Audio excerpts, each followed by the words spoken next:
আসসালামু আলাইকুম। প্রিয় দর্শক, গত দুদিন ধরে বিশেষ করে জাতীয় সংসদে বিএনপির সংসদ সদস্য অ্যাডভোকেট ফজলুর রহমানের সেই বহুল আলোচিত বক্তব্যের পর জামাতে ইসলামের নেতাদের মধ্যে অনেকে বলতে শোনা যাচ্ছে যে এই রাজাকার প্রসঙ্গ নিয়ে মুক্তিযুদ্ধের এত বছর পরেও কেন দেশে জাতির মধ্যে একটা বিভেদ তৈরি করার চেষ্টা করা হচ্ছে। এই প্রসঙ্গটা আসছে, বারবারই আসছে। এবং সর্বশেষ যে কথাটা এটা নিয়ে বলা হলো, আমরা দেখলাম যে আজকে শুক্রবার সকালের দিকে কুমিল্লায় একটা মিটিং ছিল শ্রমিক কল্যাণ ফেডারেশনে, মানে জামায়াতের যে শ্রমিক সংগঠন তাদের একটা মিটিং ছিল। সেই মিটিং শেষ করে সাংবাদিকদের সঙ্গে আলাপকালে জামাতে ইসলামের যিনি সেক্রেটারি জেনারেল মিস্টার গোলাম পরোয়ার, তিনি কিছু মন্তব্য করেছেন এই মুক্তিযুদ্ধ, রাজাকার, ৭১ এই সমস্ত প্রসঙ্গ নিয়ে। তিনি একটা কথা বলেছেন, যে কথাগুলি আমি সেই কথাগুলো একটু আলোচনা করতে চাই। আসলে রাজাকার প্রসঙ্গটা এই মুহূর্তে আনা এবং এটা নিয়ে আলোচনা করা জরুরি কিনা একটা প্রশ্ন। আবার এটাকে কেন্দ্র করে সমাজের মধ্যে একটা বিভেদ তৈরি, সেটাও জরুরি কিনা, এই প্রসঙ্গগুলো নিয়ে আমি একটু কথা বলতে চাই। আমি মিয়া গোলাম পরোয়ারের বক্তব্যগুলো আমি আগে আপনাদেরকে বলতে চাই, তারপরে আমি একটু জবাব দেব। তিনি বলেছেন, পাকিস্তানের আমলে সেই সময়ে রাজনৈতিক প্রেক্ষাপটে তখনকার যারা রাজনৈতিক দল ছিল তাদের রাজনৈতিক পলিসি এবং ভূমিকা এগুলো নিয়ে আলোচনা হতে পারে, কিন্তু সেই সময়ের জামাত এবং আজকের জামাত এক না। সেই সময়ের জামাতের পর জামাতে ইসলাম বহুবার তার গঠনতন্ত্র, নীতি, পদ্ধতি এগুলো বদলিয়েছে। কাজেই এই জামাতকে আগের জামাতের মতো করে বিবেচনা করা ঠিক নয়।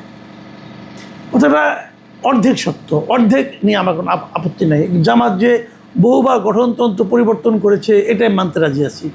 তাদের নামও তো পরিবর্তন করেছে, তার নাম পরিবর্তিত হয়েছে, সব কিছু পরিবর্তিত হয়েছে, এতে আমার কোনো সমস্যা নেই। নেতৃত্বেও পরিবর্তন এসেছে। তখন গোলাম আজম নেতা ছিল, এখন তো গোলাম আজম নেই, মারাই গেছেন। থাকলে হয়তো উনিই থাকতেন। দেশ স্বাধীন হওয়ার পর গোলাম আজম যখন দেশে সক্রিয় হয়েছেন তখন তো সেই গোলাম আজমকে তারা নেতা মেনেছেন। কিন্তু এই গোলাম আজমের যে নেতৃত্ব ছিল পাকিস্তান আমলের, এবং ওই সময় গোলাম আজমের যে কর্মকাণ্ড ছিল সেটা নিয়ে তো জামাত কখনোই কিন্তু বলে নাই যে আমরা কর্মকাণ্ড ভুল ছিল। আমার কিন্তু সেই একই প্রশ্ন যে ওই সময়কার যে রাজনৈতিক তাদের পলিসি, রাজনীতি যারা যেভাবে করতো সেটা নিয়ে আসলেই আলোচনা হতে পারে। উনি বলেছেন, আমিও মনে করি হ্যাঁ ওটা নিয়ে আলোচনা হতে পারে। ওটা নিয়ে আলোচনা হচ্ছে না বলেই এই ঝামেলা। দেখুন, সেই সময় জামাতের পলিসি কী ছিল? সেই সময় জামাত, আমাদের যখন মুক্তিযুদ্ধ হয় সেই মুক্তিযুদ্ধের সময় জামাতের পলিসি ছিল, মুক্তিযোদ্ধারা যে কাজটা করছিলেন, মানে দেশটাকে, পাকিস্তানটাকে পরিবর্তন করে বাংলাদেশ বানাতে চেয়েছিলেন, একটা মুক্তি সংগ্রাম করতে চেয়েছিল এবং মুক্তি সংগ্রাম তারা করেছিল, স্বাধীনতার জন্য যুদ্ধ করেছিল। সেই যুদ্ধের ব্যাপারে জামাতের অবস্থান ছিল নেগেটিভ, বিরোধিতা করেছিল। জামাত বলেছিল এটা ঠিক না, এর মাধ্যমে দেশটাকে ভেঙে ফেলা হচ্ছে, এটা একটা আন্তর্জাতিক ষড়যন্ত্র, ভারতের ষড়যন্ত্র, ভারত দেশটাকে ভাঙার জন্য এগুলি করছে। অতএব এই মুক্তিযোদ্ধাদের প্রতিহত করতে হবে, এবং প্রতিহত করার জন্য তারা ওই সময়ে পাকিস্তানি বাহিনীকে সহায়তা করেছে এবং নিজেরাও তাদের রাজাকার এবং আল বদরের নামে আলাদা সংগঠন এবং বাহিনী গঠন করে নিজেরাও অস্ত্র ধরেছে। তারা অস্ত্রটা কার বিরুদ্ধে ধরেছিল?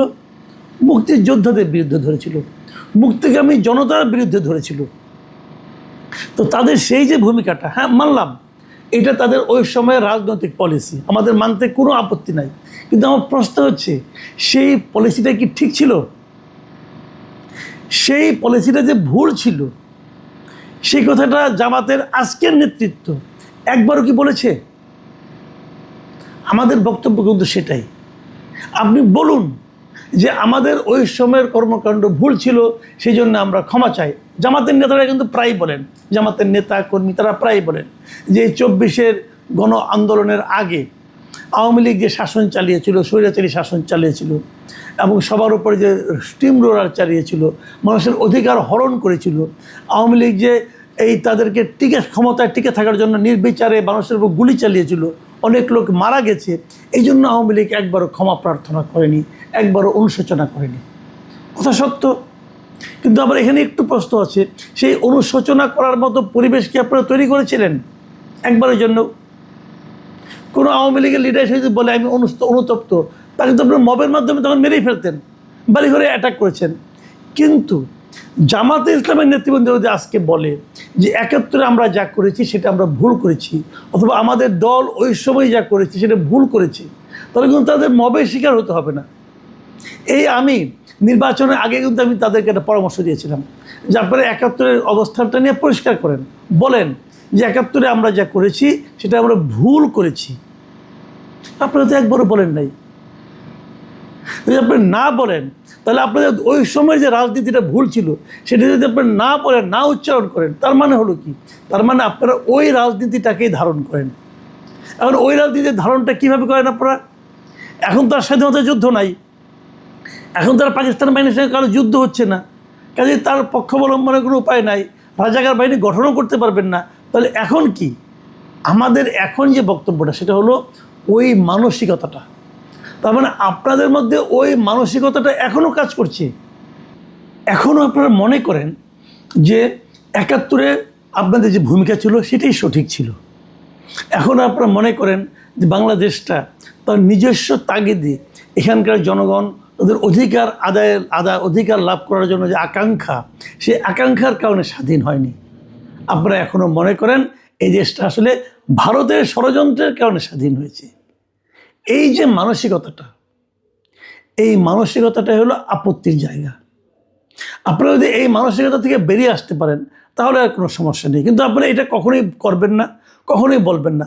বরং যখনই আলোচনাটা উঠবে তখন আপনারা ওই একই আলোচনা করবেন যে ৫২ বছর আগে, ৫৬ বছর আগে কি হয়েছে, এটা এখন আলোচনা করার কি দরকার? ওই কথাটা বলে কেন আমরা একটা বিভেদ তৈরি করি, কেন আমরা জাতিকে দ্বিধাবিভক্ত করি? ভাই, জাতি দ্বিধাবিভক্ত হতে চায় না তো, জাতিকে ঐক্যবদ্ধ করতে হবে। কিন্তু সে ঐক্যবদ্ধের ক্ষেত্রে আপনারাই কিন্তু জাতিকে দ্বিধাবিভক্ত করে রাখতেছেন। মানে আপনারা বলার চেষ্টা করতেছেন আমাদের মুক্তিযুদ্ধটা ঠিক ছিল না। এখন আপনাদের সঙ্গে যদি আমাদেরকে ঐক্যবদ্ধ হতে হয় তাহলে আমাদেরকে স্বীকার করতে হবে যে মুক্তিযুদ্ধ ঠিক ছিল না, বাট সেটা তো আমরা পারছি না। দেখুন, মুক্তিযুদ্ধটা কোনো রাজনৈতিক দলের একক সিদ্ধান্তের বিষয় ছিল না। মুক্তিযুদ্ধের যে এটা সারা দেশের একটা গণযুদ্ধ ছিল, দেশের সকল মানুষ এতে অংশ নিয়েছিল। এখান থেকে বেরিয়ে আসার কোনো সুযোগ নেই। আওয়ামী লীগ যে কাজটা করেছিল, আওয়ামী লীগ এই মুক্তিযুদ্ধটাকে তাদের দলীয় সম্পত্তিতে পরিণত করার চেষ্টা করেছিল এবং এর মাধ্যমে তারা দেশটাকে দ্বিধাবিভক্ত করেছিল। আর আপনারা যেটা করছেন, আপনারা তারা ঠিক তার উল্টা কাজটাই করছেন। আপনারা এখনও মুক্তিযুদ্ধটা যে একটা জনযুদ্ধ ছিল, এদেশের প্রত্যেকটা মানুষের মনের আকুতি ছিল মুক্তিযুদ্ধের প্রতি, সেই জিনিসটা আপনারা স্বীকার করে যাচ্ছেন না। আপনারা এখনও বলতে যাচ্ছেন যে আমরা দুই ভাই একত্রে খুব ভালো ছিলাম, পশ্চিম পাকিস্তান আর পূর্ব পাকিস্তান, তার মাঝখানে ইন্ডিয়া এসে ষড়যন্ত্র করে দেশটাকে দুই ভাগ করে দিয়েছে। এবং যে কারণে আপনাদের আমরা ৫ই আগস্টের পরে দেখেছি আপনারা কিন্তু ৪৭-এর পরে সরাসরি চলে আসেন ২০২৪-এ, এবং এই ২০২৪-কে দ্বিতীয় স্বাধীনতা যুদ্ধ এগুলি বলারও আপনারা চেষ্টা করেছেন। কিন্তু ঘটনাটা সেরকম নয়।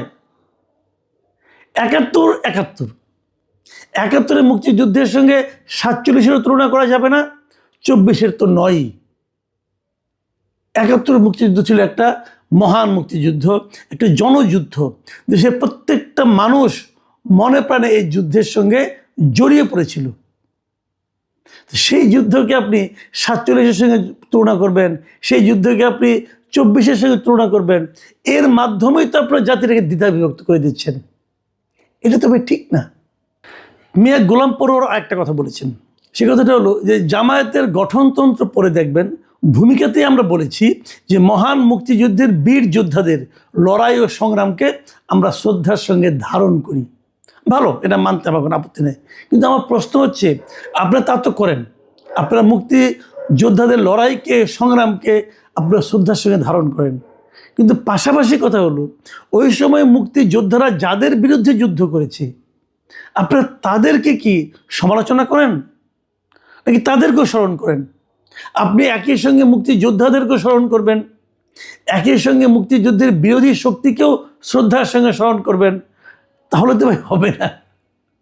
আপনাকে যে কোনো একটা করতে হবে। আপনারা তো যুদ্ধ অপরাধী যারা ছিল তাদেরকেও শ্রদ্ধার সঙ্গে স্মরণ করেন, তাদের জন্য আপনারা তো জাতীয় সংসদে শোক প্রস্তাব গ্রহণ করেন, তাহলে তো ভাই হবে না। কাজে আপনাকে সিদ্ধান্ত নিতে হবে আপনার কোন দিকে লেখবেন একটা, করবেন আর একটা, এটা তো ভাই হয় না, এটা তো হয় না। কাজেই আপনারা যত যাই বলেন, মূল ঘটনা কিন্তু ওই জায়গায় যে আপনারা আসলে কোনটা মনে করেন। আপনাদের এটা বলতে হবে ভাই। আপনারা যতই আপনারা মানে এদিক সেদিক পেঁচান না কেন, যতই আপনি এদিক সেদিক যান না, আপনার গঠনতন্ত্র পরিবর্তনের কথা বলেন, নেতৃত্বের পরিবর্তনের কথা বলেন, বলেন যে মুক্তিযুদ্ধের সময় আমি ছোট ছিলাম, যা কিছুই বলেন। আপনি ছোট ছিলেন, হ্যাঁ, আপনি রাজাকার ছিলেন, আমি তাও মানি। আপনি মুক্তিযোদ্ধাদের বিরুদ্ধে যুদ্ধ করেন না, সেটাও মানি। কিন্তু যারা ওই অপকর্মগুলি করেছিল তাদেরকে যদি আপনি সমর্থন করেন, তাহলে কিন্তু আপনি সেই মানসিকতারই লোক হিসাবে প্রমাণিত হলেন। এই জায়গাটাতে আপত্তি। এখনকার প্রজন্মের অনেকে রাজাকার থাকার কোনো কারণ নাই, নতুন প্রজন্ম অনেক মানে ছোট ছিল, কিন্তু এই নতুন প্রজন্ম রাজাকার হয়ে যায় যখন তারা আগের ওই মনোভাবটাকে, আগের ওই মানসিকতাকে যদি তারা ধারণ করে। প্রশ্ন হচ্ছে ওটাই, আপনারা কোনটা ধারণ করেন? আপনারা কি মুক্তিযুদ্ধকে ধারণ করেন? আপনি কি মুক্তিযোদ্ধাদের কাজটাকে সম্মান করেন, নাকি রাজাকারের কাজটাকে সম্মান করেন, নাকি পাকিস্তানি বাহিনীদের কাজটাকে সম্মান করেন? এটাই হলো কি পার্থক্যটা। এই পার্থক্যটা আপনারা যতদিন পর্যন্ত ওভারকাম করতে না পারবেন, ততদিন পর্যন্ত এদেশের আপামর জনগণ আপনাদেরকে বুকে টেনে নেবে না।